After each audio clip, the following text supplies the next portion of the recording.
Hey, guy. You make fun of me like 35, 45 more times, and I'm not going to hang out with you anymore. Well, you look like you were jerking your gherkin. I pulled out my stick of chap. Oh, your Mountain Dew stick of chap. Yeah, it's Mountain Dew flavored. Yeah. Oh, It yeah. doesn't taste like Mountain Dew. No? What's it taste like? Shit? No, I, I don't even think it tastes like anything, to be honest with you. Just chapstick or stick of chap. It's just stick of chap. So Gotcha. maybe get a little key lime or something. It's got some small hint of flavor, but not Yeah. Mountain. Now, did you get that in a pack of a bunch of different Yes. flavors? Yes. Yeah. It was Pepsi, Cherry Pepsi, and Mountain Dew were the three flavors. Nice. The Cherry Pepsi tasted like something. Cherry? I don't know if it was Cherry Pepsi, but it tasted like something. And it wasn't bad. And the Mountain Dew, yeah, man. Have you, on the same lines but different company, have you tasted the new orange Coca-Cola or whatever? It's That's like, the Orange Dream. yeah, how is that? Love it. Is it? Because I was looking at the store the other day and I was like, I wonder if that tastes good or if that tastes like shit. I mean, I don't drink pop, so Yeah, you would I'll only drink never it. try it unless we're going to do a taste test, but Yeah, which is kind of harder to do now that we're separate. Not harder, but I'd have to buy my own. And yeah, as yeah. opposed to you I bringing actually it. I have some here. Do you? Yeah, Well, here, pass one through the screen that'll work. and I'll try it. I can't drink beer here because, well, I can, but you just won't be able to smell it. Yeah, no, you'd have to send me beer for me to smell and pour out. Yeah, which would be pointless. Yeah, yeah. No, when that Orange Dream came out the first time, like when it first came out, Joe was like, "Hey, you should try this," and I'm like, I mean, I'll try it because I like to try, Coke's new flavors. And I'm like, so I bought the sugar free because, I'm rocking the sugar free action right now. Yeah. It was dog shit. I was like, oh, yuck, not going to do this ever again. Um, so then at the gas station, I bought a 20 ounce of the regular. I'm like, ooh, this is really good. Yeah. It really tastes like Coke and an orange dreamsicle. Nice. So you Yeah. would recommend it. Yeah, I actually have. I was drinking it one day in one of my sessions, and the client was like, "What is that?" And I told him, and he's like, "Well, where did you get it?" I'm like, "I got this at Woodman's, but you can get it at Walmart or gas station, wherever." And the very next week when he came, he's like, "Yeah, dude, I went and bought like 3 cases of that shit. It's awesome." I was like, "Yeah, I know, it's really good." I wonder if it So would be good as because like you do like a Captain Morgan and a Coke. yeah, If it would be good with that or if the orange is going to fuck that up well, I can do an experiment tonight with if you'd like your it gets my like non-alcoholic whiskey. yeah. Yeah, Try it. I'm curious because if it's good, I get some for that purpose. That's yeah, about as close as I'll get to a pop as if it's mixed with a yeah. but Yeah, it's good. I do like it. And I have a system because because I said like I'll only drink the sugar with that one. So in the refrigerator, it's every other. So there's a Dr. Pepper Zero, orange cream or Dream, or whatever it is, Zero, Dream Zero, and all that. So yeah, every other pop is a zero sugar or that. Today, the first pop I got just happened to be a zero sugar. So the next pop I have will be a dream. a Dream. Yeah. Are you the only one that drinks the pop? Yes. Okay. I was gonna say because like your routine could get fucked up if it's like, oh, I've grabbed the Dr. Pepper and then Joy's like, oh, I'm taking the fucking and Oh just no, you I'm never talking get about one. no, I'm talking about the office here. Oh, okay. Your At office the one.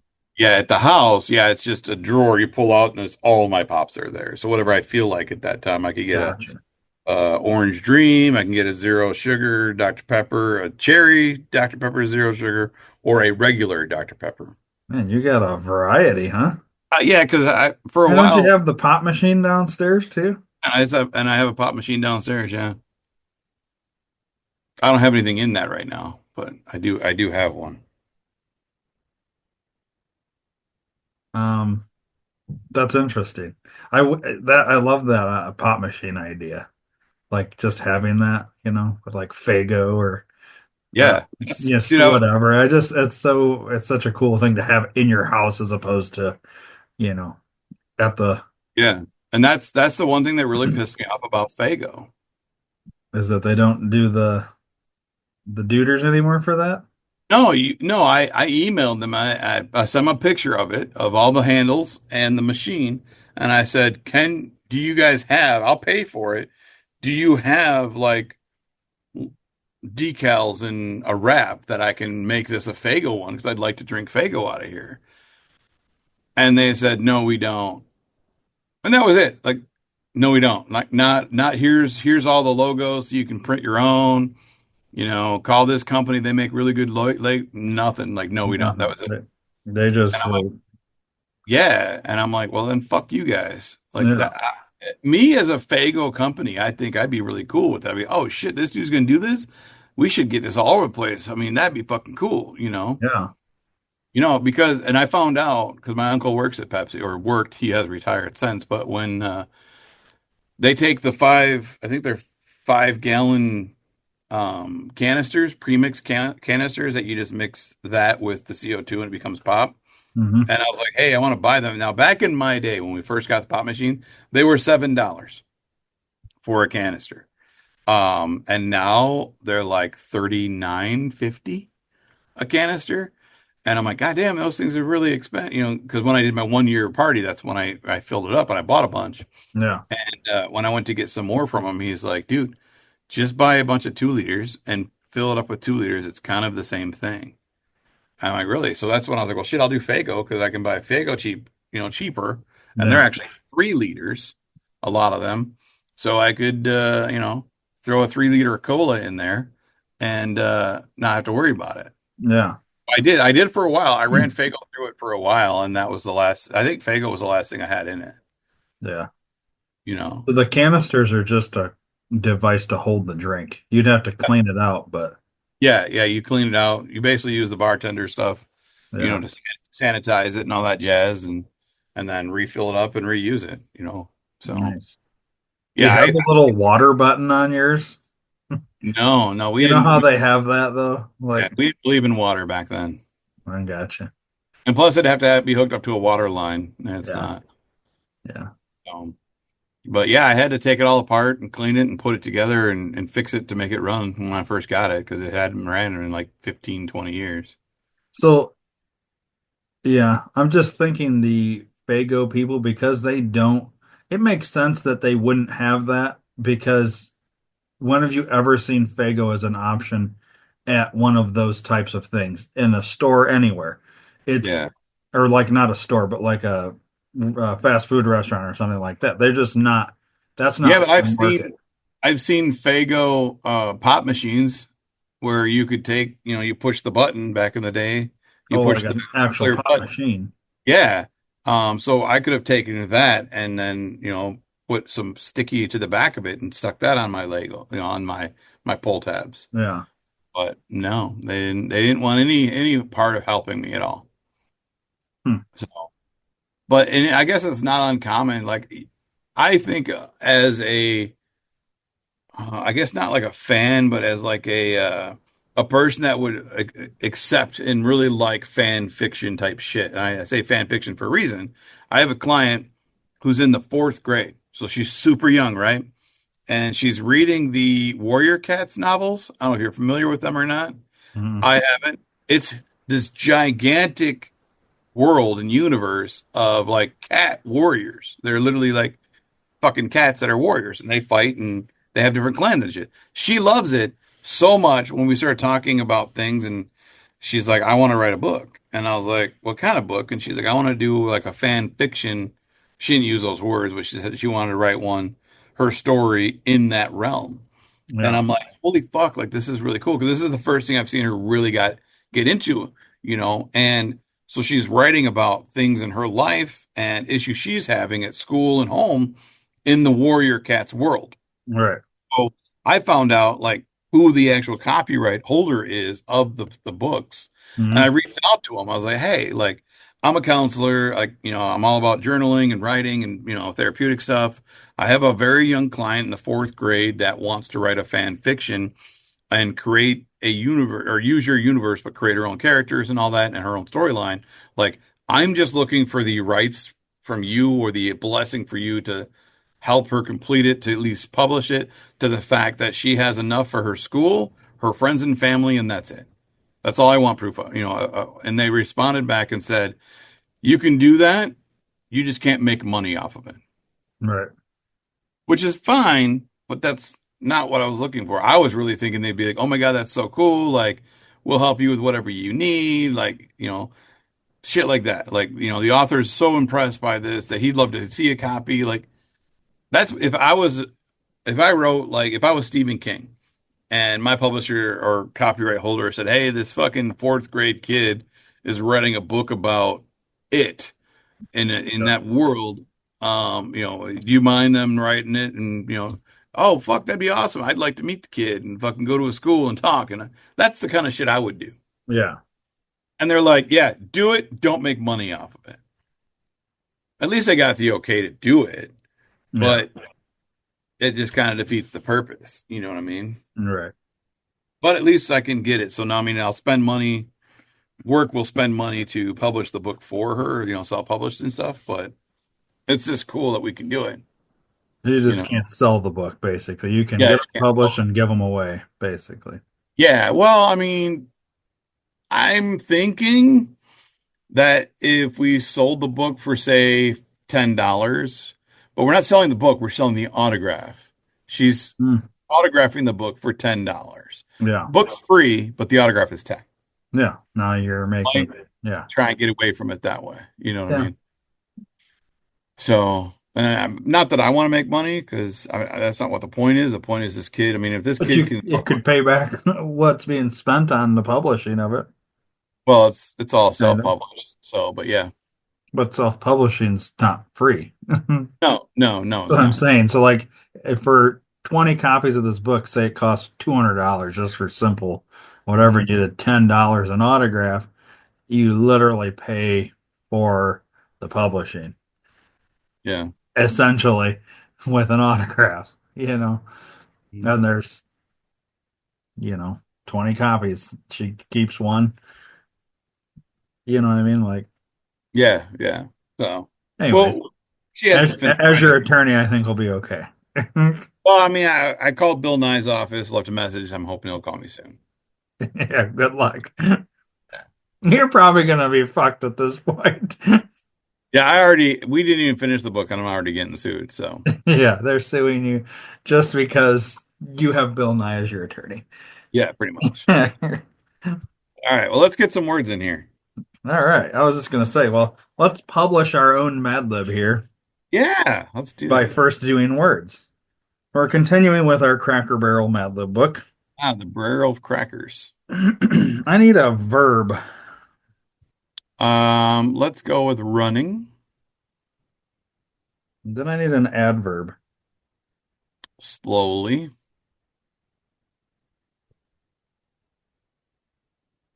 Um, Give me a number. Well, let's go with 200. Color. Black, Another color. purple, Part of the body. vagina, Person in room. Ryan, Person in room male. Fievel, Who? Fievel. Fievel? Oh, Yeah, like Fievel goes west? Fievel from American Tail, yes. I haven't heard that in forever. An occupation. Let us go with dog poop cleaner upper.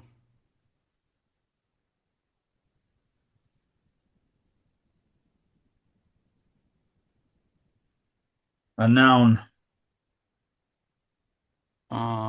Skeleton, Another noun. stapler, I believe you have my stapler. You and Uh, me. You make Plural people. noun. Plural noun. Yes, sir. Aliens. I'm not going to read it like that because I won't remember. That's fine. If I do remember, I'll try to read it like that. I need three adjectives. Three adjectives. Hairy, Harry. long, Oh, and itty bitty tiny teeny weeny. that's the itty bitty tiny teeny weeny. Yep. It's going to be a minute. I got to write all that. Itty bitty Bitty, teeny tiny weeny. teeny itty bitty teeny tiny weeny. Yep. Jesus Christ. All right. You're welcome. This one is Dave's Wiener. No. Yes. Hopefully that's not where. No, I'm just kidding. This is Meet Uncle Sam. Well, it doesn't have my name in it anywhere. So if anything, it's gonna be Ryan's tiny wiener. That doesn't have my name in it anywhere either. Well, that does, but the Yeah. title is Meet Uncle Sam. All right. Uncle Sam is a long nickname for the U.S. government that became popular during the stapler of 1812. I remember the stapler of 1812. Remember that? Yeah. But there's so much more about Uncle Fievel that you don't know. Yeah. So we've literally in one little paragraph we've transitioned Uncle Sam to Uncle Fievel. Well, we have not transitioned. We have changed his name. Uncle Sam transitioned to Uncle Fievel. Okay. All right. Favorite color? Red, white, and black, of course. Favorite article of clothing?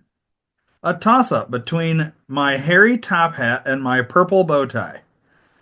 They both make my vagina look itty bitty teeny tiny weeny. That's perfect. Favorite phrase?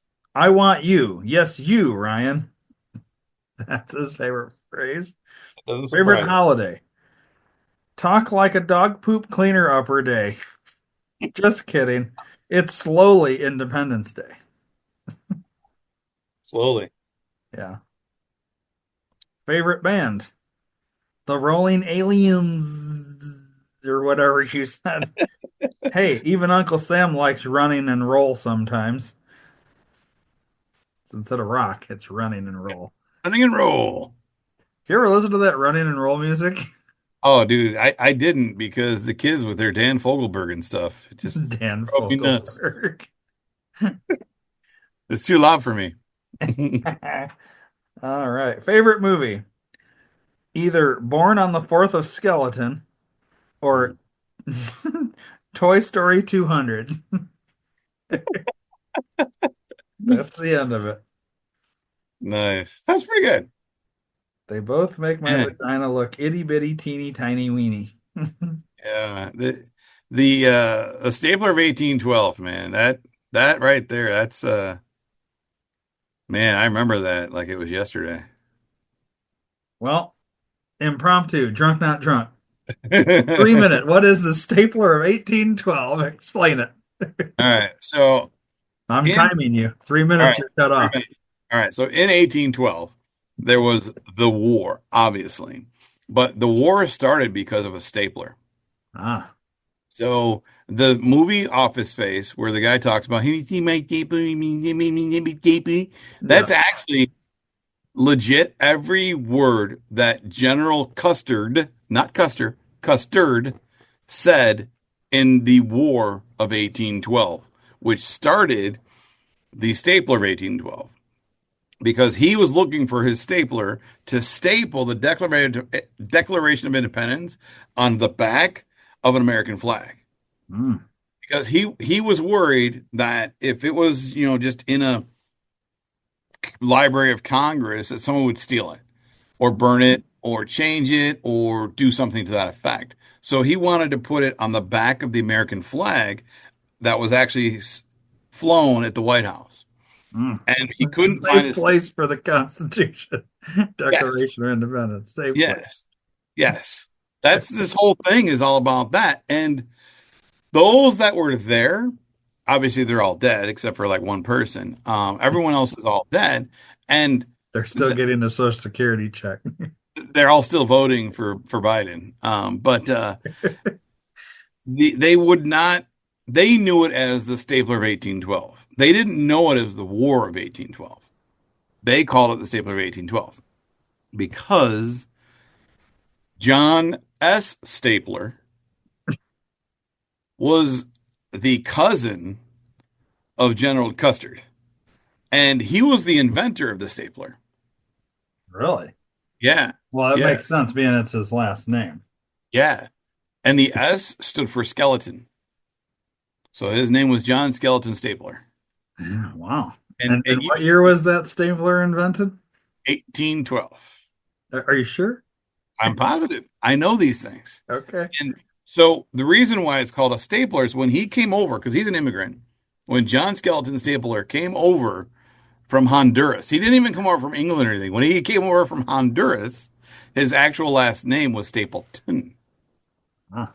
But because we changed everything at Easter Island, not Ellis Island, Easter Island back then, his name was changed to John Skeleton Stapler.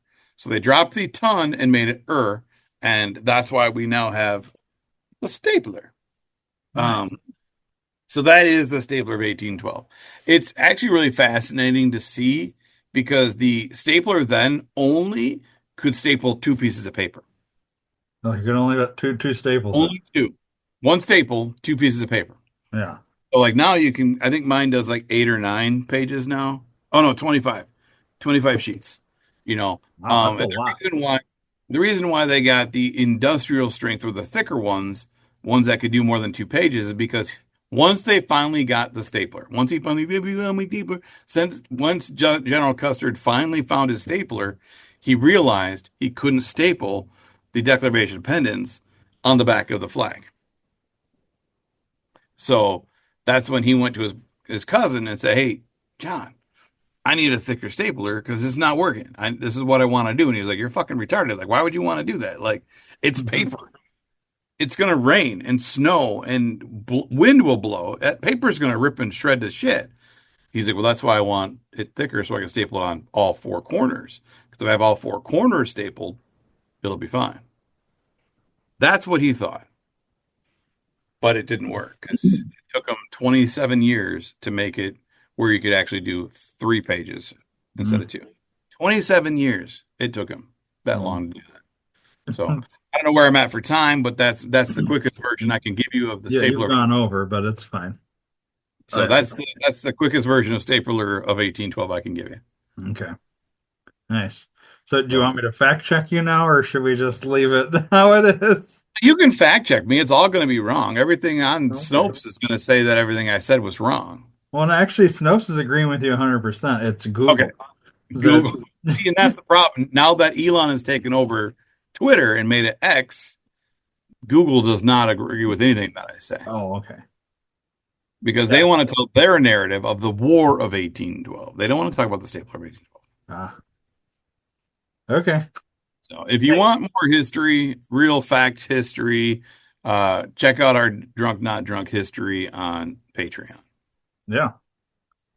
It's $5 a month, Yeah. and you'll get what do we call that? A deeper dive of the drunk not Yeah. drunk kind of deal. We just gave you a little teaser there, since it was brought up. So Yeah. So that's the Stapler of 1812. there you go. All true. Everything I talk about in Drunk Not Drunk history is completely true. None of it's made up. It's all 100% honest, 100% true, all factual based. Because I only deal in truth, not facts.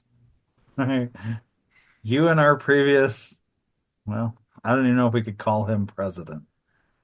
We call him the puppet, our previous puppet. Yeah. Okay. Are we ready for Dear Yeah, let's Day? move on. Yeah, let's move on. All right. Today's subject line. I'm not sure. Oh, I got it now. I had to think for a second. Um, 25 female, Okay. 26 non-binary, struggling with mental health. How can we support each other? Okay. That's the Okay. subject line. Here's the meat of the letter. My partner, 25 female, and I, 26 non-binary, have been together for 1.5 years and live together in a very loving relationship. I am struggling financially, and recently my grandma died, and I had to put down my dog.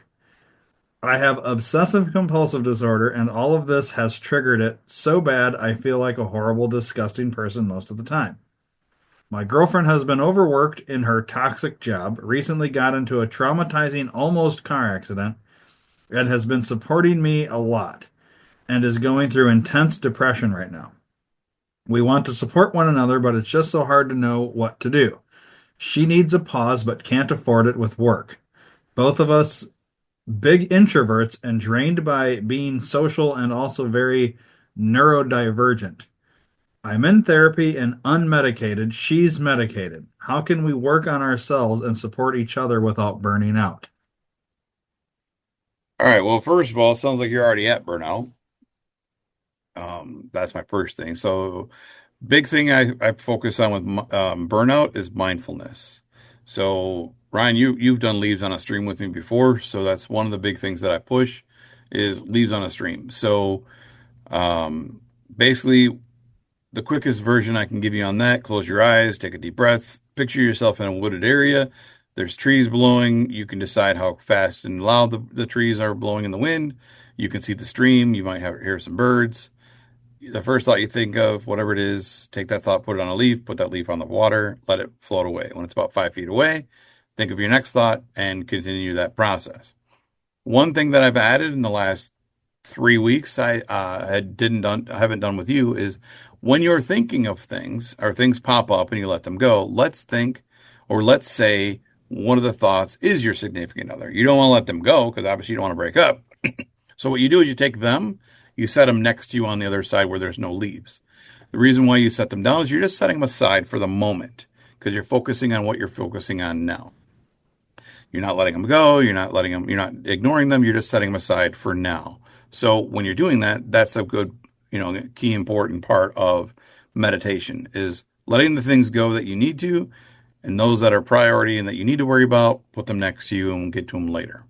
Kind of like, well, I'll get to cleaning my room tomorrow. You set it aside for now. Hmm. It's still important. You're not letting it go. You're just going to do it tomorrow. Hmm. So focus on mindfulness. Your girlfriend needs to get into counseling. Medicated, it sounds possibly maybe self-medication as well, for whatever she has going on. But I think if you truly want to be able to help her and yourself, you both need to see a counselor separately. And then I think it would be good to do a couples group as well, where you just learn how to mediate and talk to each other with a mediator there. And then that way you can help process things. So if she's going to deal with this almost traumatizing, almost accident, however it was worded, then she needs to talk about it. You need to be there when she's talking about it in front of a counselor so you can see how to respond and how to help without going through all the schooling and technical stuff that you need to learn how to do it. You can at least learn the right things to say at the moment. Right. So those are kind of my go-tos right now would be your girlfriend needs to get counseling. You guys should meditate. Not that you have to meditate together, but it could help if you're both meditating.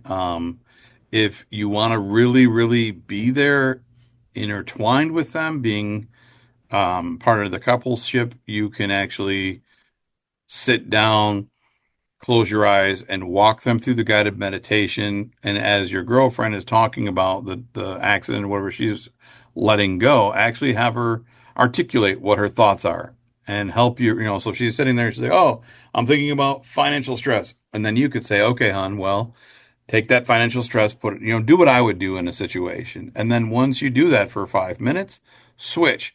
You meditate, she guides you.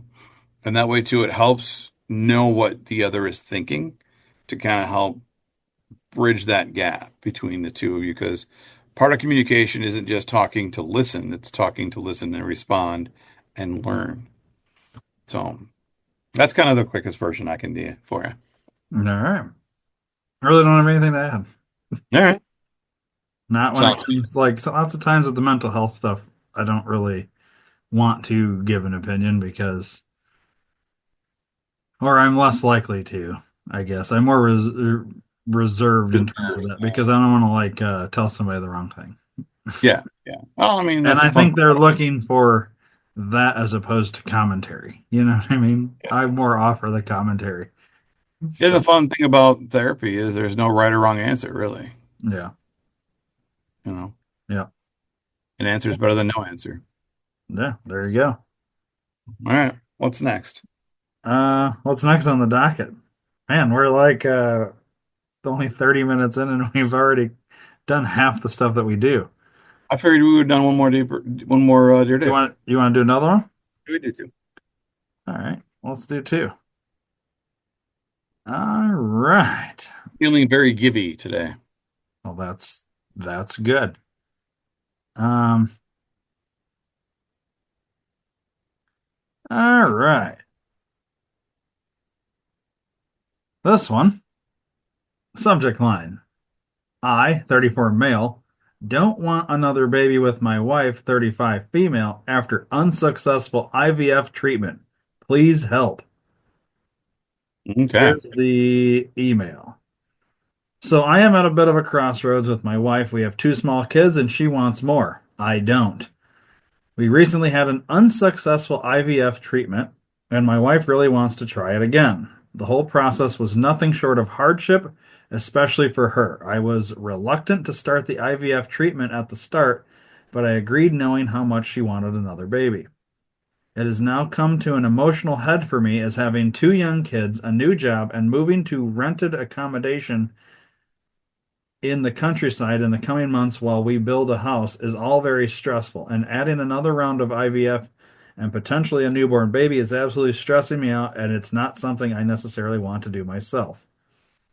I told my wife this, and she said if she doesn't have another baby, she will resent me for the rest of our lives for stopping her having another one. So I've basically been given an ultimatum as presumably she will leave me if we don't have more kids. I have no idea what to do. Please help. Well, Yeah. not to be like a dick, but sometimes you have to in therapy. I would run for the hills because, like you said, she just gave you an ultimatum. Either you spend 20 grand at least to knock me up medically, or I'm going to find someone else that will. And she's going to resent you for the rest of her life. What if you guys try fucking 10 more times? You guys drop $2 million. Yeah. I guess 200,000, but you drop $200,000. 10 more times of trying and not getting Yeah. successfully. At what point is enough? So does that mean because you tried and it didn't work, she's still going to resent you? Like you fucking tried. Like it's not your fault it didn't work. Like her equipment is malfunctioning, Right. hence why you have to Well, go the you have two. A young, as they say, is as small. Two small kids. So let's assume under 10. Two yeah, kids under 10. I guess I understand wanting three, four, five kids, but it's not like you don't have any. You do have two. right, right, So I guess my question here would be is he's obviously taking the resent statement as a serious statement. I don't know this person or his wife. But right, sometimes people say things that they don't actually mean. It's more or less a manipulation tactic. I will resent you for the rest of our life if we don't try. As a manipulation tactic to get him and sway him into agreeing to something that she wants. But will she really resent him? Mm, that's where knowing the person kind of yeah. helps. But on the same token, though, like coming as a middle child, my parents had three children. I'm a middle child. Middle child syndrome is a very real thing. So Yeah, let's say you give in and you're like, all right, well, let's fucking go for another round. And then you have another one. And a year later, hey, I want another IVF. If you don't give me another one, I'm going to leave you and I'm going to resent you forever and I'll find someone else that can. If you don't put an end to it now, it's going to continue. yeah, And maybe next time it's going to be, hey, I really want these shoes. Well, honey, those shoes are $52 billion. But I really want them. If you don't get them, I'm going to resent you forever. Like you're kind of starting that process now. Yeah, You know, and obviously $52 billion is ludicrous, but you get my point. yeah. It's always going to be something, and she's always going to throw that card. That's her trump card, and she'll play it because it works every time with you. So until So you put your foot down, it's going to continue to happen. yeah. So for an example, my wife said, uh, either, and I'll just give a nonsensical example, but if you don't buy me that car, I'm going to resent you forever. And yada, yada. I'd say, resent me. You're not getting the car, at least not from me. You know what I mean? Or I would be like, well, I guess you better start working some overtime so you can afford that, or whatever, right? But that's how I would handle it. But I also have that kind of relationship with my wife that I can just tell her that. You know what I mean? And but Right, I right. also don't take her statement of I will resent you forever seriously because I know it's probably not truly I'm going to resent you for the rest of my life. You know what I mean? I take it more of like a you're just saying it because you want this thing and you're trying to sway me, but I'm going to shut it down by saying go ahead and fucking resent me. I don't really care. Right. And let it be. And usually then we've moved on. You know what I mean? Uh, But that's my relationship. If your wife came up to you and said, Dave, I want you already have a hot tub. I want a hot tub. Let's say you didn't have a hot tub. I want a hot tub, and if you don't buy it for me, I'm going to resent you. What would you then say to her? Would you buy the hot tub, or would you? How would you respond? I would not respond by buying her a hot tub because yeah, same thing. I know her and I know she might say that to try and manipulate me, but bottom line is if I don't do it, she's not going to, you know. So yes, going back to what you had said, knowing the person a little further and knowing whether she means that or not, because there are people that I know that would say that and would mean that. Right. And so maybe the only reason I think she and I took her as at her word is because it was enough for him to email and say, "Hey, Yeah. this is what she's saying. What the fuck do I do?" Which means I believe he feels she would actually resent him and hate him and treat him like shit for the rest of his life. So why why then can't he respond with if you are twisting my arm and forcing me into a third kid that I don't want, I will resent you for the rest of my life. Is Because he's that a not. fair statement to fire back with? No, no, Why? and because well, one, it's I me mean, if calling. she's using resent, why wouldn't I mean, he doesn't want a third kid. So Right. wouldn't that like wouldn't he have some built up maybe hidden resentment towards her for forcing him into something he doesn't want? Just like she's He, forcing him into something he doesn't, you know what I mean? I think personality wise, he doesn't have it in him to resent her for it. Like he understands that's what she wants. He can't give it to her, but he's not going to resent her for wanting it and putting him in that position because he sounds like he's a nice guy. But going back into why can't he just say that? Well, that's just like me calling you a fag, and then you turn around and call me a fag. Like just because I called you one, you're gonna call me one back. It's just it's we're in the same position now. We're at the same impasse. Nothing's changed. So there's no point in telling her that because it's not gonna change. She's not gonna be like, oh shit, well, because you're gonna resent me because I did that, I guess I shouldn't do it. So It's more of a tit for tat. I'm just trying to think, well, yeah, how do you, I don't know if I like well just run for the hills like because I don't know if I believe the resent statement. I guess I am sure there are that's people out there that say it and actually mean it, but really forever you're going to resent that. And in terms of that, is it any future argument or whatever you're going to bring this shit up, and then that's just always going to be a tool? yeah, But it's then always is going to that be. divorce worthy, because now you have broken family with two small children and all this stuff, and let's say she does then go on find somebody else and has a third kid and now all because you didn't want to spend 20 grand or whatever IVF costs. Like if you don't to me if you don't want a third kid and she does, that's something you guys need to go into couples counseling and hash out this resentment statement and your feelings of stopping now and her feelings of wanting more, and how do we get through that? Because there has to be a give and take here. It can't Well, and just that's be the thing whatever the is, fuck she wants, and it can't be whatever the fuck he wants, but what's the agreement that they could come to? well, that's the problem is knowing all the different scenarios of what could happen, and that's the way I look at it with these situations. Not knowing everything, I look at worst case scenario for all of them to give them the best advice I can. So I know a situation where the husband did not want kids, female did or wife did want kids. She would purposely get him drunk to have sex so he wouldn't put a condom on. And then when he got to the point where fuck it, I don't care if I'm drunk or not, we're fucking with a condom. She then, when he was at work, would go through all of their condoms and poke holes in the condoms with a needle. Well, And so let's say this is the same situation. She wants a kid. She's gonna do anything she can. So maybe she says, "All right, fine, we're not gonna do IVF, but maybe if it's meant to be, if she's one of those people that believes if it's meant to happen, it's going to happen. I'm going to poke holes in every condom, and I'm going to get him drunk so he doesn't use a condom, and I'm going to hope that maybe by the gods of chance I get pregnant, and whoop, we're pregnant now, yay! You know, she's gonna find her way to get what she wants. Now, the other thing too is looking at it this way: if he says no, we're not doing it. I don't want another fucking kid. She's like, all right, fine, then we won't.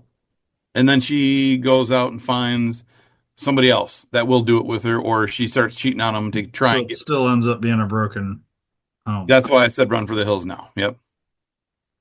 Man, Yeah. well, I guess that's it.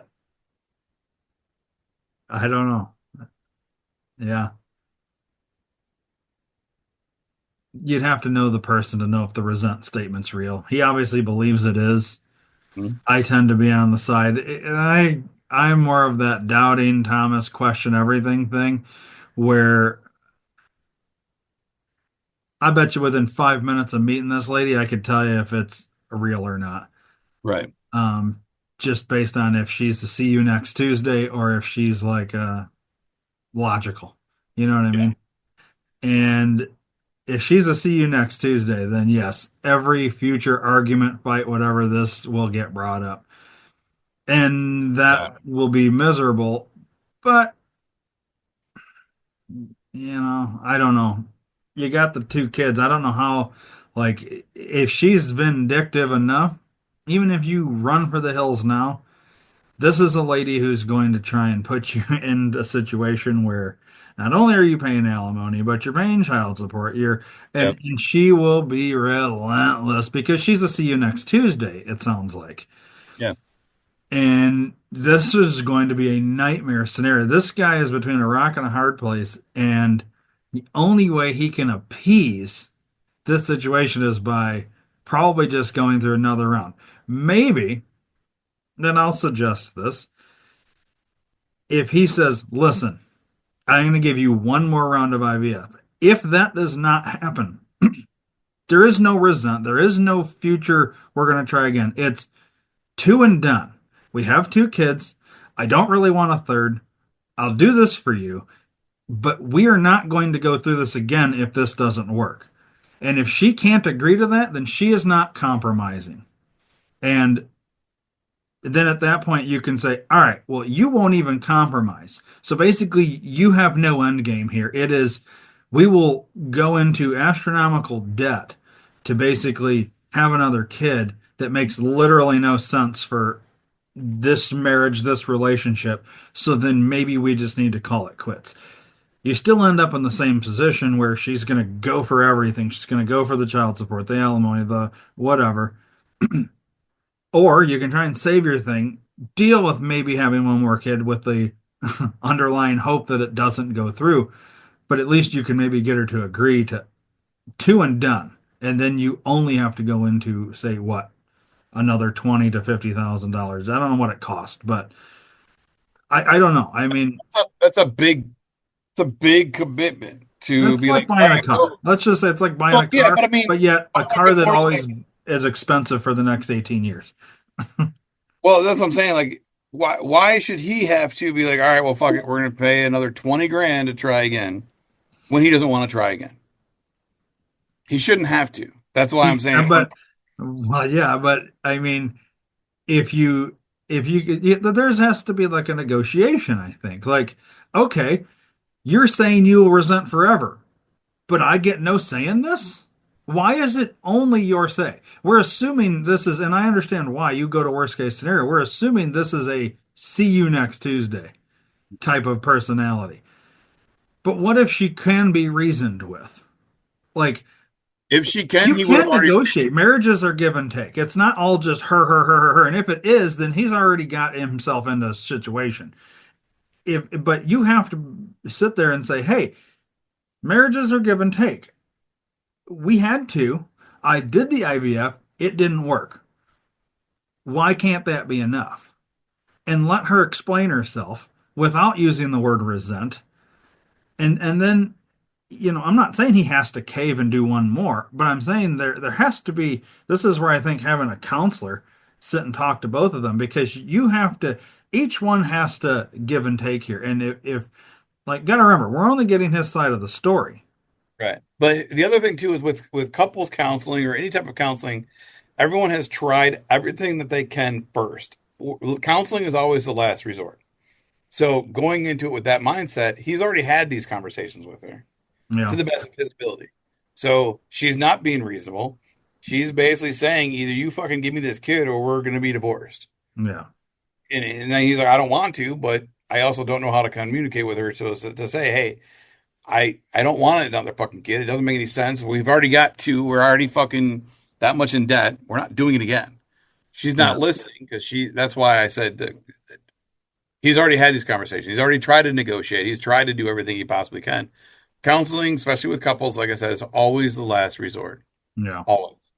So it's never like, oh, things are really perfect. Let's go get a couples counseling just to see if we can make our things better.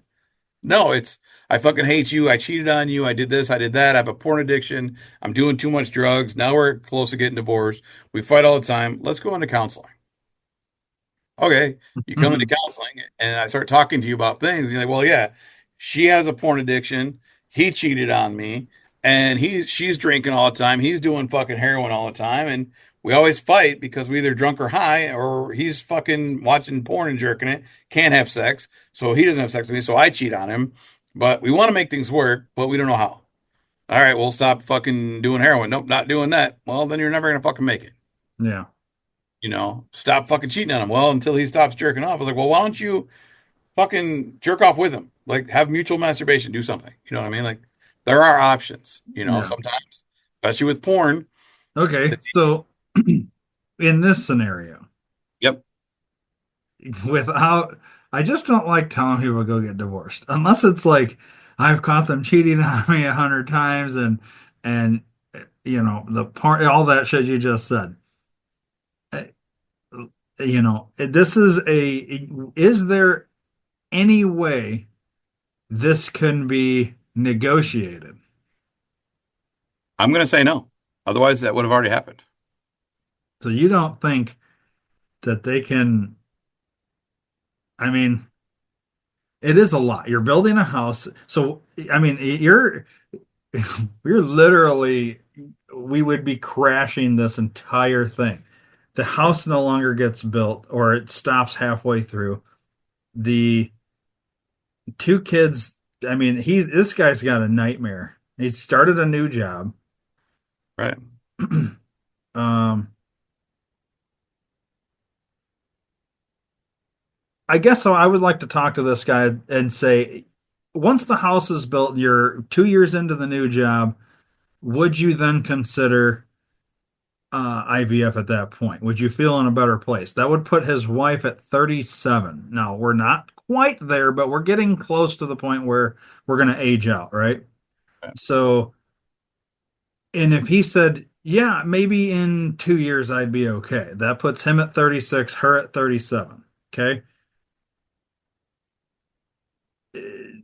Do we have uh, if he were to say that to her now, if she's like, no, it has to happen now. I guess I'm curious. I'd like to talk to her and say, Why is it that none of these potential options are options? Because how do you expect to build a house, raise the two kids? He's starting a new job. I'm assuming she doesn't work. It doesn't say anything about that, but let's just be honest. If they have two small children, she's probably a stay-at-home mom. So this dude's just gonna fucking pay for everything. He's just a bank to her. So you're probably right. She probably is a see you next Tuesday because there's no like consideration. It doesn't sound like for him. I'd like to talk to her. I'd like to talk to each one separately to get more detail. But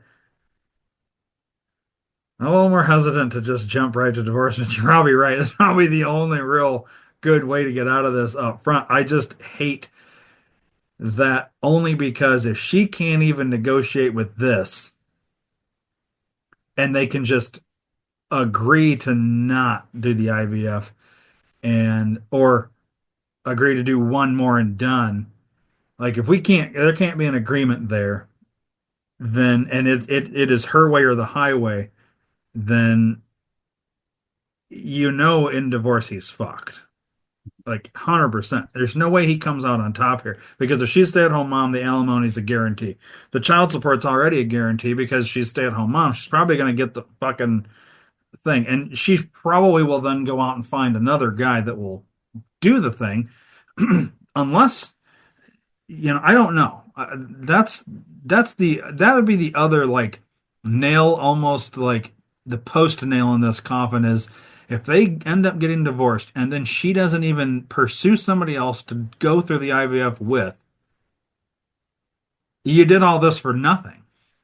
You could have just stayed married, not done the IVF, and lived happily ever after. It's the whole resent thing that is causing this problem here. That he has taken to heart. And I am of the mindset that it was more of a manipulation, but I don't know her. Right. And like I said, I'm going off of just the information that I have. Yeah. I don't know. This is an ugly situation. I think you need to go find fucking, I don't know. I don't know. Yeah. I don't want to sit here and say, yeah, just go get divorced. But you probably need to go talk to an attorney and, and yeah. That's what I'm saying. I'm So, gonna go. I don't know. I'll say go talk to attorney and see if we can get them into couples counseling. I understand it's usually the last resort, a couple of counseling, but if we can have a mediator in terms of the counselor that tries to walk each one through, and they've probably had the conversation, but maybe they can have this conversation in front of somebody that can set a light bulb off and, huh? I said help navigate it. Yeah, help navigate it because maybe he is a giant pushover in terms of like he can't argue. He can't say his point because she's just dominating. A mediator will help navigate and allow him to speak and give his opinions, allow him to give his thoughts, but that she's probably never heard because she dominates the conversations. We're assuming here, but you know what I mean. If it's that scenario, then that allows him, and maybe she doesn't, maybe she needs, who knows? Either way, your absolute worst case scenario here is you end up divorced and you're paying child support and alimony. That is your Right. worst case scenario. Your other worst case scenario is that you agree to the IVF and you go further into debt at a time that you don't need to take on more debt. Right. But you stay married to this person that hypothetically you love and you have two kids with, potentially a third. Yeah, I mean, he needs help here in terms of navigating his situation. If he's a pushover, he needs help with somebody to allow him to speak or get his point across so that they can negotiate a middle ground or amicably come to an agreement of divorce, basically. Because if Yeah. she's the one saying, if you don't do this thing, I will get divorced from you, okay, it's you motivated. And then he should fight like hell to get fucking full custody. And he might because he's got the job. Maybe. I mean, it's not like he's completely screwed, but they typically lean towards the mom, and you know what I mean, how you know how that goes. So Yep. he's just gonna have a big fight ahead of him, no matter what. It's whichever path he decides to take. Um, so there you go. That one went a little longer than we thought, but that's partly on my fault because I like to play devil's advocate a little bit, and Yeah, I don't know. These situations get messy really quick. they do. Okay, Welcome to my daily life, my friend. yeah. I mean, I'll transition now into what you're watching, but it'll kind of be tied to the Dear Dave we just did. He could always choose murder. Good. He could. So speaking of murder, I I hate wouldn't how he says it. recommend. I fucking hate how he says it. Murder. I Like, wouldn't recommend it, but that is an option. So you're watching Traitors. no, I'm finished with Traitors, Okay. and in a 2 weeks we managed to hammer through it all, Nice. and including the reunion episode of season 3 of the Traitors. Yeah. So, Thoughts? um, the oh, just for everybody's like I'm going to spoil the shit out of the end of this season. So if you have not seen season 3 of the Traitors, we're going from episode 5 through the end at this point. Because last episode we covered 1 through 4. Not a Yep. whole lot of spoilers there. Now we're going to talk about the end of the fucking thing. It's just we're going to jump right to it. So now it's your time. Pause the Okay. episode and come back after you've seen it, or just deal. Okay. I did not see those four remaining, those particular four. I thought it was absolutely fucking epic that Danielle recruits Brittany and then she votes her out right afterwards. That's fucking brilliant. And you know how they edited the show Yeah. where they go to the vote and then it's next episode where you see how she votes. And I Yep. kept telling because that was where we ended it for the night. And it's we're like 10 o'clock and I'm like, oh, fucking, I'll take off work. We're gonna watch it or whatever. And she's like, no, we're gonna whatever. And um, I was like, because I did not like Danielle on this show. I didn't like her. I thought she was an overactor, an overreactor. I just didn't care for her. Joy Um, hated her too. and so I was like, I swear, and I hope to God Brittany votes for her. And it was all because of the eye look from Dolores. Yep. That did that. And but what I thought was odd at the reunion, Dolores is like, "Oh, I didn't do that. That was all edited." And they're like, "It was on the show." Like but I guess how you edit things. But then what was it? Because Brittany's saying that, "Oh no, I didn't think she. I thought everybody was going to sway to her, which they did." But her vote would have, if she would have voted for Ivar, it would have been a tie, which would have left it to chance. Which So here's my question to you. In the previous 2 seasons or the other versions of this show, did they ever come to a tie where it was left up to chance? And then if so, what was the chance? Like, what do they do in the chance decision?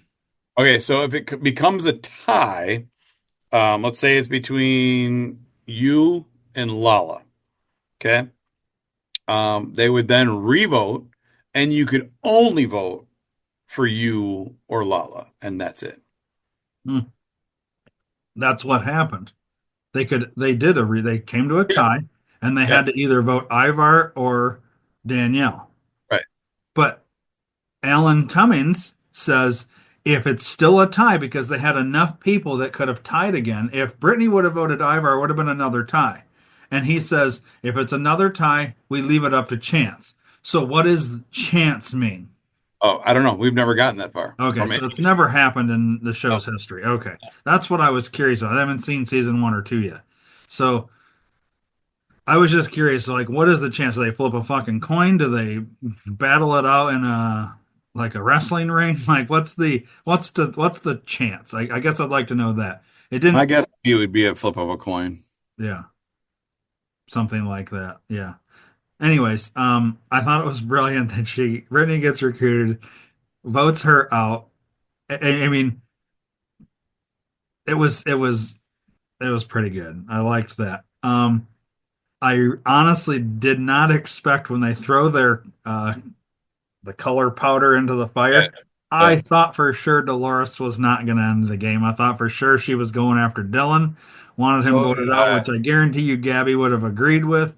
So they would have voted Dylan out. Then I think they all would have agreed, but it would have been even more fucking uh, crazy if they did, vote to get Dylan out. But then if they were still suspicious of Ivar, them two girls could have teamed up, got rid of Ivar too, and the two of them took the fucking 200,000 and split it. But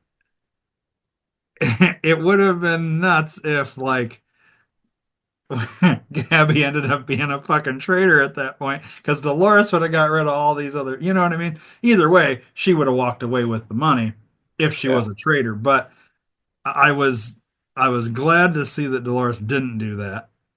And then the only other thing I think I would have done differently in Danielle's position when she had the opportunity to recruit was I think it would have been very interesting if she would have recruited Dylan yeah, because I honestly think at that point the Traitors would have won I agree. because I don't think he would have voted for Danielle, or if he did, nobody would have suspected him. Even though he thought he had a lot of heat on him, I don't think anybody really thought he was, and that would have shocked everyone if they would have gotten to that point. The four threw their things in the end of the game, and Dylan's the fucking traitor because he would have made it to that same point. I think Danielle probably still would have got booted out, and they probably would have still got Brittany out, which would have left him,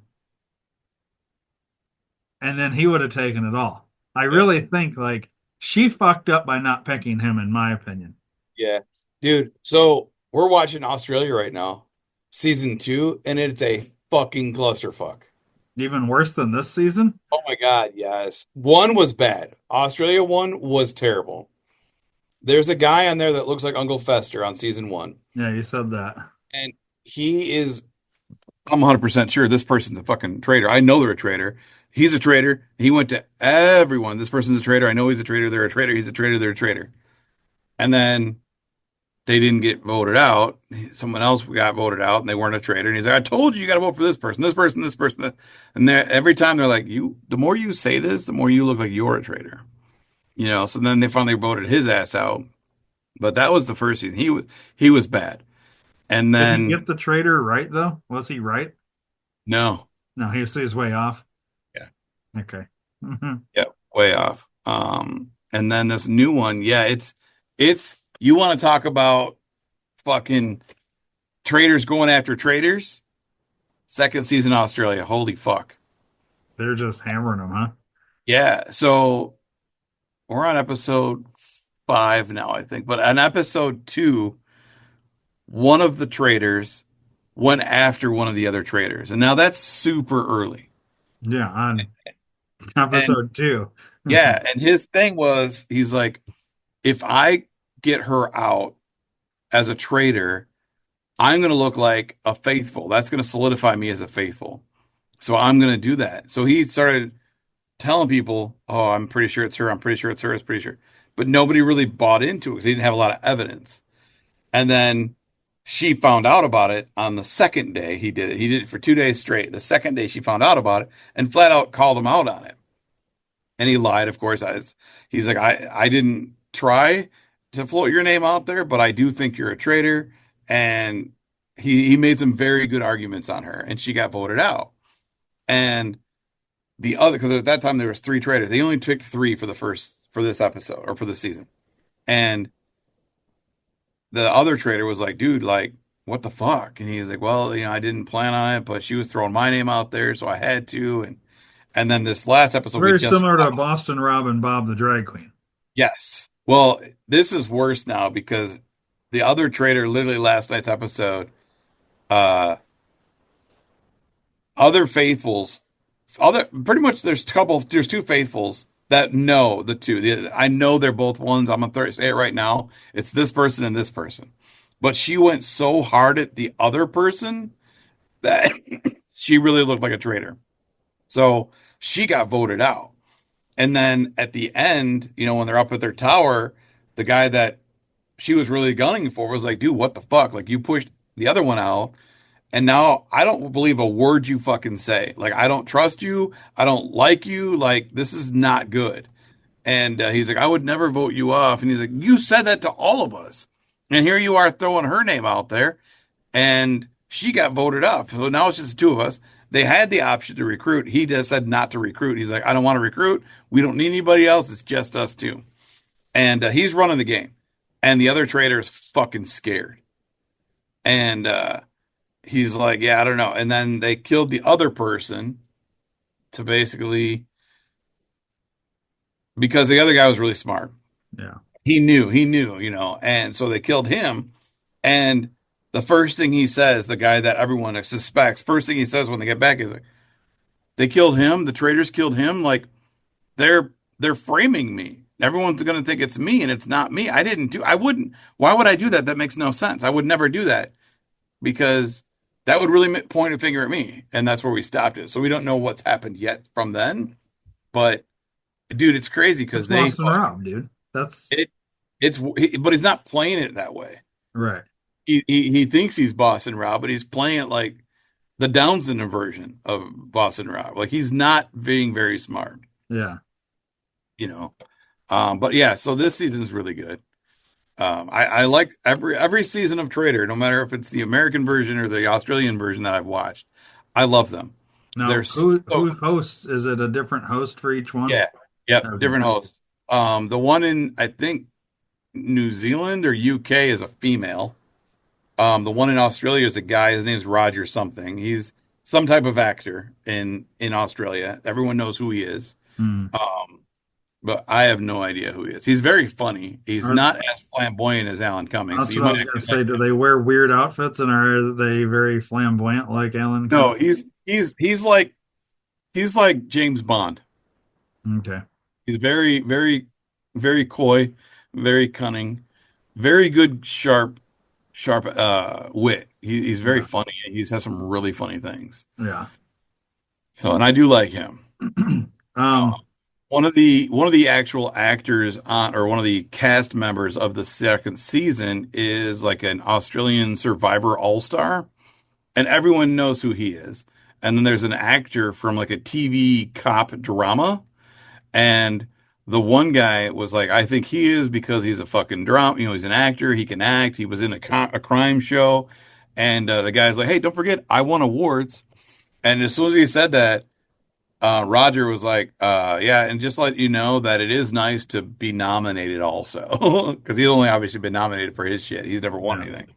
But so he makes a lot of jokes about himself too. So it's pretty good. Yeah. Yeah. So have you So watched the UK version or no? no, we started a version. I don't know. I'll have to look to see which one. We started one, but they were so thick that Joy couldn't understand and didn't want to read the subtitles, so we stopped watching it.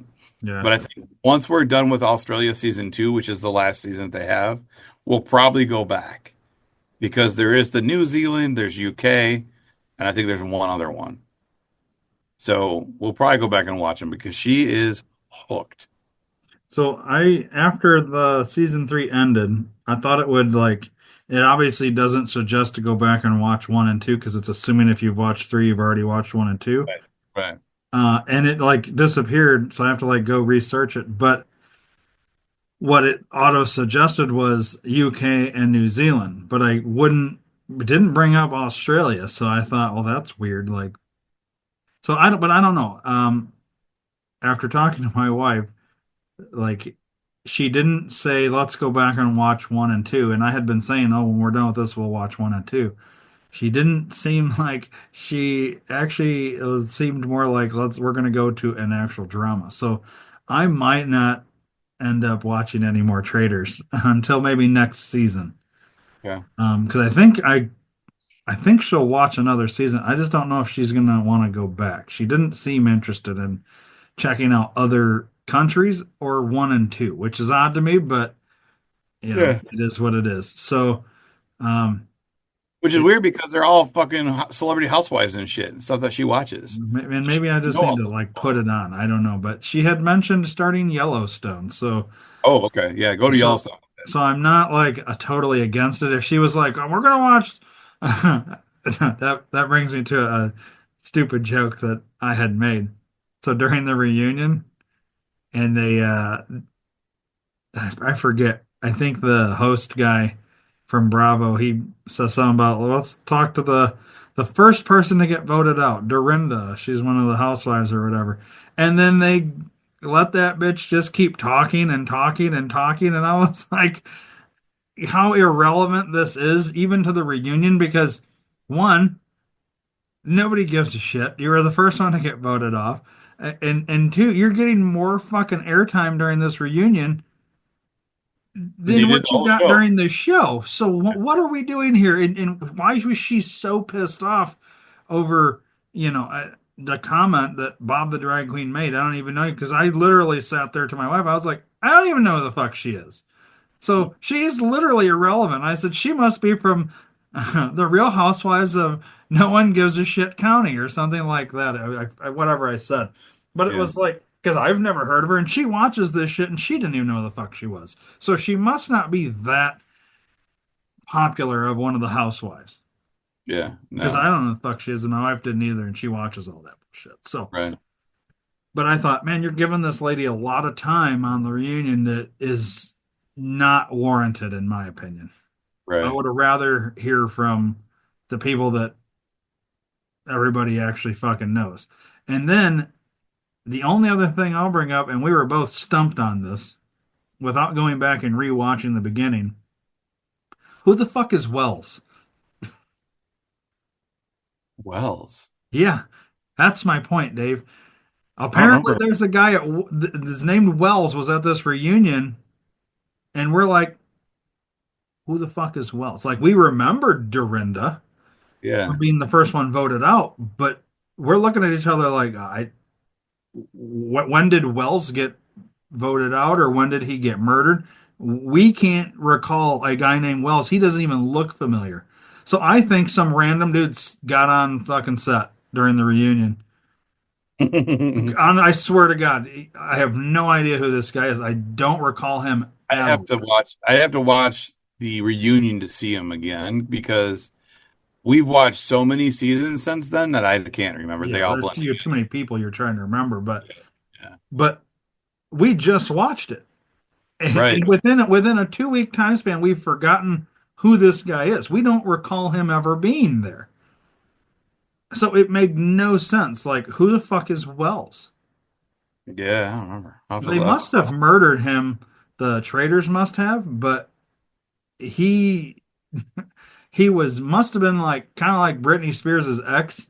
How for the first 6 episodes you don't he's not even shown on screen other than when it's a group activity, because he doesn't talk, he doesn't do anything. He's just right. there.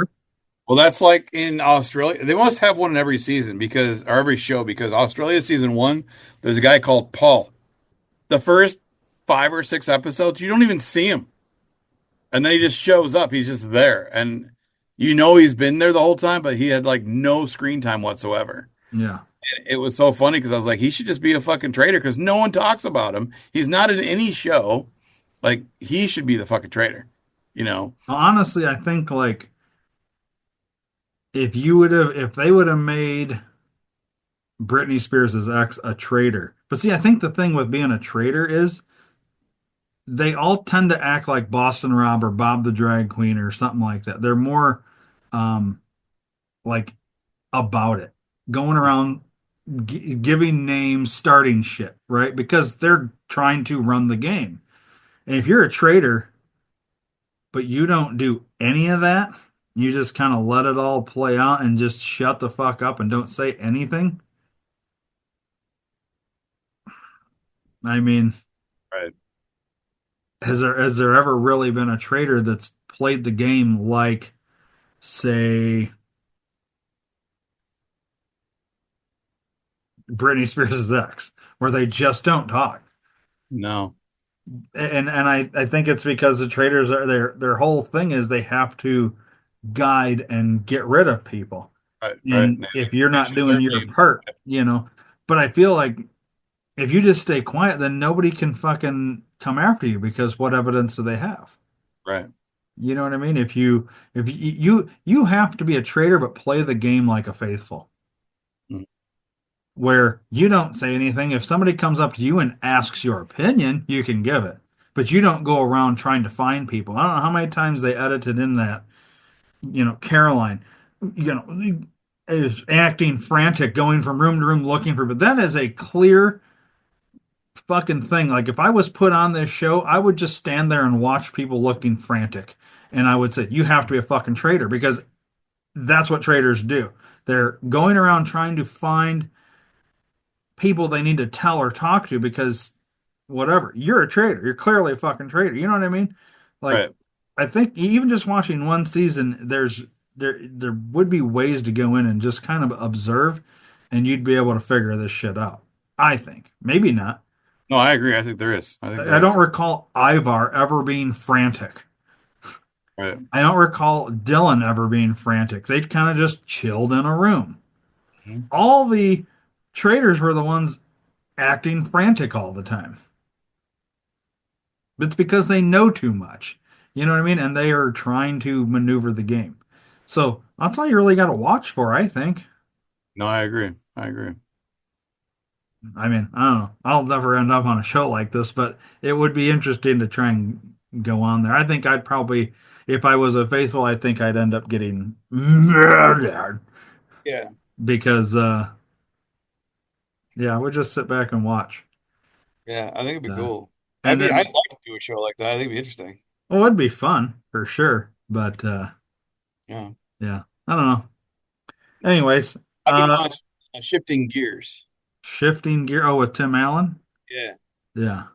I like Tim Allen. I like that he doesn't cower to Hollywood. And I like when people make fun of themselves or give nods to their career. He walked in to the scene on this last episode I watched. Walked in, it was him, his daughter, that what Kat Dennings or whatever her name is. His daughter and then her daughter were in the kitchen, and he said something, and he's like, "What's next?" He's going to be the voice of Buzz Lightyear, which Hmm. I think is funny, Yeah. And then later in the episode, Sean William Scott's in the show. He's a mechanic working for Tim Allen in Tim Allen's shop, and his daughter comes into the office or into the shop, and she looks at Sean William Scott's like, "Dude, where's my car?" And I was like, "Oh my God, that's so fucking awesome," you know. Yeah. He was in, "Where's my car?" It's just, and he kind of just looked at her at first, and then went did the rest of it, and I like shit like that. Yeah. I really do. You know, that's like if you and I were, you know, there you go. Now you're back. I was just recording it to show you that you're frozen. No, you were frozen.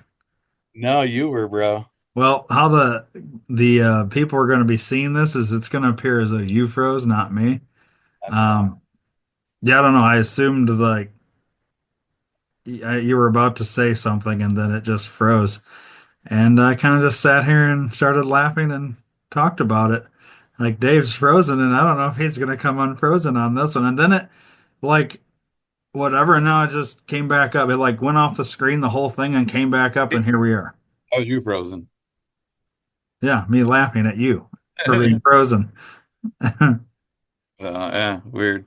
Well, anyways, so you were saying something Did about you get the whole "Dude, where's my car" thing? got the dude, where's my car? It was after that.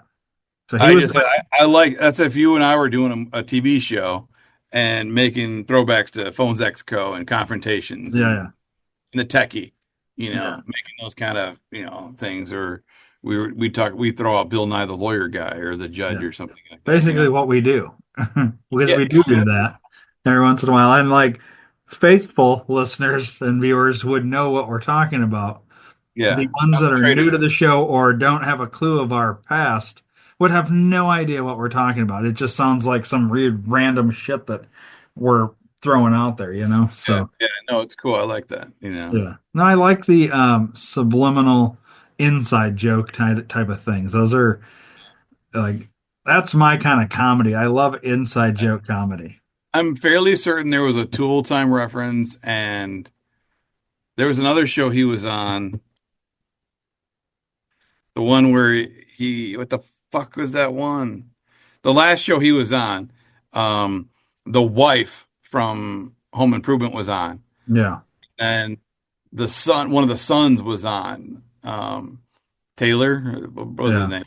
He was yeah, on, and when they were talking, he's like, "Man, this feels like comfortable. This feels normal." yeah. We're in the kitchen talking or something like that. And I was like, those are the things I like. You know what I mean? Like Mhm. if they had like a Wilson character show up, would be really cool.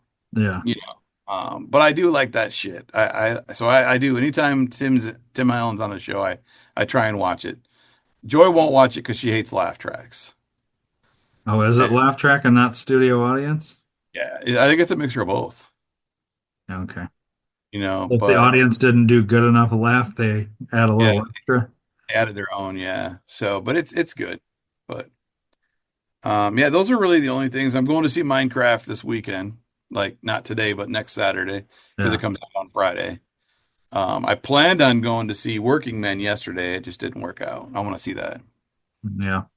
We were talking about that Friday night. We were considering that one or what was the other one? There was another one that we were kind of considering. Um, our buddy Zach Miser is in the Alto Wars or whatever that's out right now. Okay. He plays a like a highway patrolman or something like that in that movie. Hmm. But my wife watched the preview and wasn't interested, and I'm really not interested either because it's a De Niro movie, Oh, and I don't okay. like De Niro. I think he kind of Yeah. went off the deep end with his hatred, his Trump derangement syndrome. So I kind of Yeah. I'm good on that. I did find an older movie with Ed Norton and De Niro that's on my Vudu now. It's called Stone. I'd never seen it before, but I really like Ed Norton. Yeah, And so I bought it. Ed Norton's in prison, and I don't know if De Niro's a counselor in prison or a parole officer. I'm not sure what exactly he is, but he's the one in charge of of Ed Norton's character in the film, and it looks pretty good. It's old school. It's got Mila Djokovic or whatever her name is. yeah, So, nice.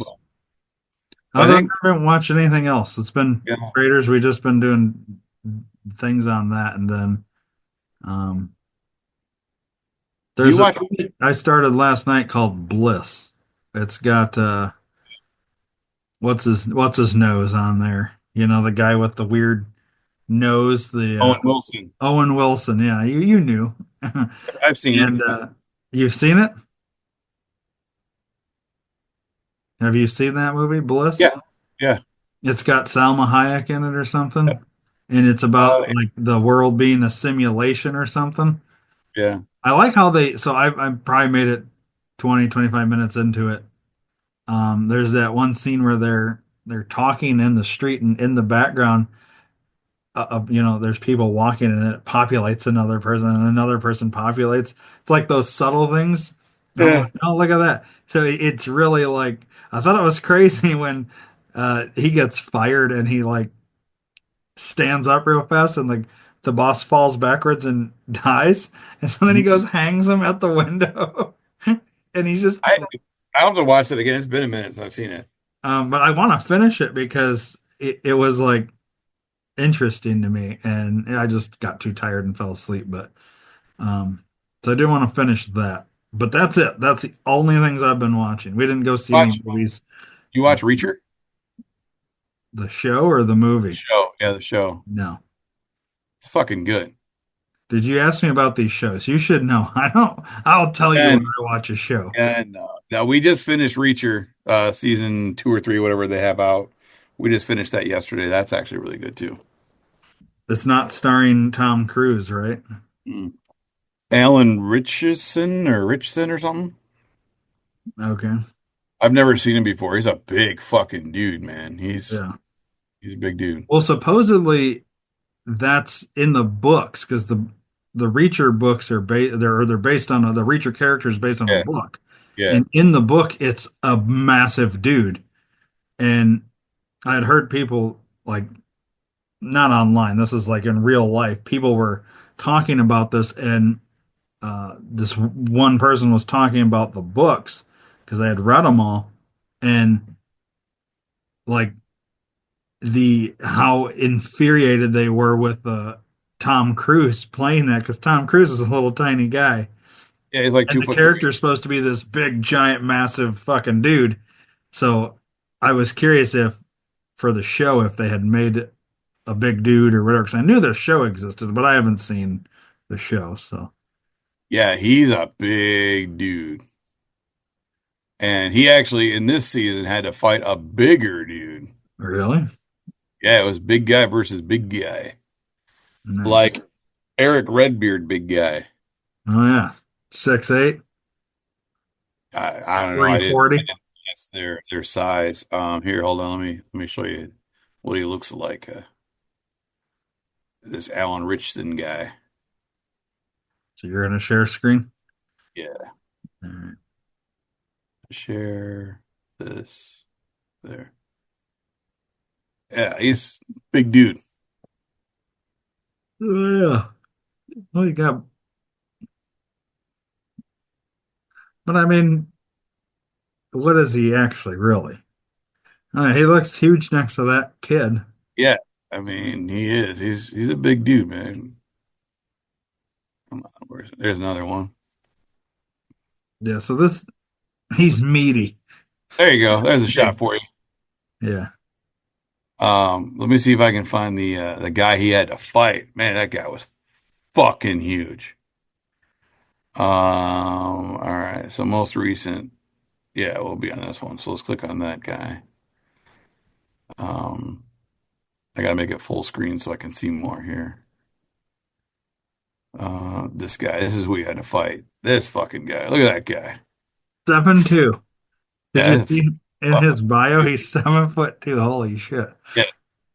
He had to fucking duck to go through doors. Like, look at that. Look how much he towers over him. Wow.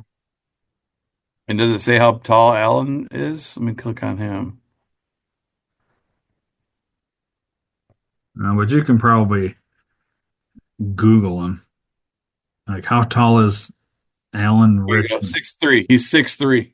6'3" and 7'2". So that dude's a foot Yeah, taller than him basically. yeah, yeah. That's fucking crazy. So what has that other dude been in? Like, because I could see him being on a show like Game of Thrones or something, Yeah, it looked like it. being that tall. Back to Reacher. Just go back. No. Yeah, I can't get to my back because of how the share screen is, which is Oh, really. I gotcha. Here you go. Olivier Richters. Known for the Black Widow credits. All right, so he's in Borderlands. He was Crom. Indiana Jones, huh? Yeah, he was Haktua, Kingsman, Black Widow, Miami Heat. I didn't see that one. Well, he's not on Game of Thrones at all. You would think, but what? Because looking at the pictures that he was in, Looks like a Viking or some shit. yeah, what the fuck is this on? God of God of War? War. Oh, Oh, for it's a PlayStation game. yeah. Oh, Okay. he's a big fucking guy though, Yeah, man. 7'2". Jesus. His nickname is the Dutch Giant. huh. That's crazy. Yeah. Well, there you go. So yeah, that's a good show, dude. Reacher. Yup. That's one I would want to watch at some point. It's I Yeah, don't know you'd like it because when, it's but it's right up your alley with CIA type shit and shit of shit. so is let me just get ahead of it. Is Yellowstone gonna hook me in the first episode? I'm gonna say probably the second episode. I don't Okay. remember the first one. It's been so long, Yeah. it's And is it what, 5, 6 seasons? they just finished I think it's only six. And it's done now, right? Yeah. Well, there's rumors saying that they're gonna continue on, but then there's also rumors that they're just doing the spin-offs. Now, do I have to watch the 1812 show or whatever? No, the staple of 1812, no. Yeah. Um, no, you can watch just straight up Yellowstone because Yellowstone came first, and then like 3 season in, they started doing the 1823 and the 1923. Okay, but I don't need to watch those to understand what's happening. No, no. If you watched those, does it is it really good like backstory for Yellowstone, or is it more or less like afterthought? Yeah, I would say more because I we watched the 18 either 23 or 83, I can't remember which one it is. We watched that and it was decent, but it didn't really add to anything whatsoever. Okay. The story. All right. So just Yellowstone then. I don't need to see the Yeah, other ones. yeah, I'll let you know if we do start it because I'll probably talk about it as we go. yeah, for Because sure. you've already seen it, so it kind of like me catching up. You know what I mean? If Yeah, we don't watch it, I'll let you know what we do watch. But so far, that's what we're thinking. So we'll see. You know. yeah. Okay, Um, Other than that, that pretty much does it. We're at 91 minutes, so okay. We're a little long. it's about where we'd want to be. So Okay, all right. Well, I guess that'll wrap up this one. Let me give some socials here, and then we'll kick on out of here. okay, If you want to email us, anything, but more so probably for Dear Dave's segment, it's guys who still high number five at gmail.com. Check us out over Patreon, patreon.com/slash guys who still high five, all spelled out. You can subscribe. You get, it's $5 a month. You get extra bonus content. I believe that comes out every Tuesday. We also release the video and audio episode 2 days early. So if you're on Patreon, you'll see it 2 days before anybody else will. If you're not all about that and you just want to go the free route, then you can get it 2 days later on Wednesdays over on YouTube, youtube.com/slash the at symbol guys who still high five, all spelled out. You can follow us on Instagram, guys who still high number five, TikTok, guys who still high five, all spelled out, and on X, we are at guys still high number five, and then we should also be on all of your podcast app type things, besides Apple. yes. For some reason. Yeah, and not not digging into that right now. So, but if you just Google it, you probably will find us. Yeah, Or if you have your podcast app that you prefer, like Spotify, we're on Spotify and all that. Just go there, follow, subscribe, do whatever. Like, leaves comments, rate us, and do all that on all these. yeah. Um, you The know, more, the better. yeah, go follow us on Instagram, X, and TikTok, you know, all that good stuff. We appreciate it. Um, Other than that, that'll do it for this week. So, Sounds good. yeah, right on. Left off.